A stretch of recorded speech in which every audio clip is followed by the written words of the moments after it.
Asia cup ക്രിക്കറ്റിലുള്ള Indian ടീമിനെ നാളെ പ്രഖ്യാപിക്കും. ശുഭ്മാൻ ഗില്ലിനും മുഹമ്മദ് സിറാജിനും ടീമിൽ ഇടം ലഭിച്ചേക്കില്ല എന്നാണ് പുതിയ റിപ്പോർട്ടുകൾ.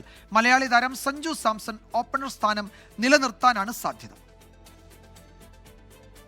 അടുത്ത വർഷത്തെ 2020 ലോകകപ്പിന്റെ കർട്ടൻ റൈസറായ ഏഷ്യ കപ്പിനുള്ള ഇന്ത്യൻ ടീമിൽ ആരൊക്കെ ഇടം നേടുമെന്ന ആകാംക്ഷയിലാണ് ആരാധകർ.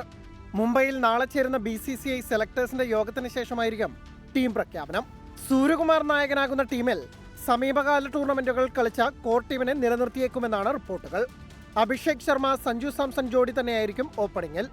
IPL-ലും ഇംഗ്ലണ്ടിനെതിരായ ടെസ്റ്റ് പരമ്പരയിലും ശുഭ്മാൻ ഗില്ലിന്റേത് ഉജ്ജ്വല പ്രകടനമായിരുന്നുവെങ്കിലും വിജയ ജോഡിയെ പൊളിക്കേണ്ടെന്ന് കോച്ച് ഗൗതം ഗംഭീർ തന്നെ തീരുമാനമെടുക്കുകയായിരുന്നു.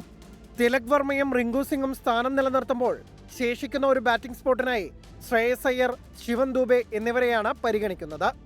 ഋഷഭ് പന്തിന് പരിക്കേറ്റതോടെ ജിതേഷ് ശർമ്മ രണ്ടാം വിക്കറ്റ് കീപ്പറാകും.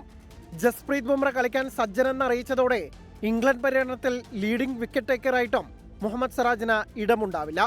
അക്സർ പട്ടേലും കുൽദീപ് യാദവും വരുൺ ചക്രവർത്തിയും രവി ബിഷ്ണോയും തുടങ്ങി സ്പിന്നർമാരുടെ നീണ്ട നിരയുള്ള ടീമിൽ വാഷിംഗ്ടൺ സുന്ദറിനും അവസരം കിട്ടാൻ പാടാണ്.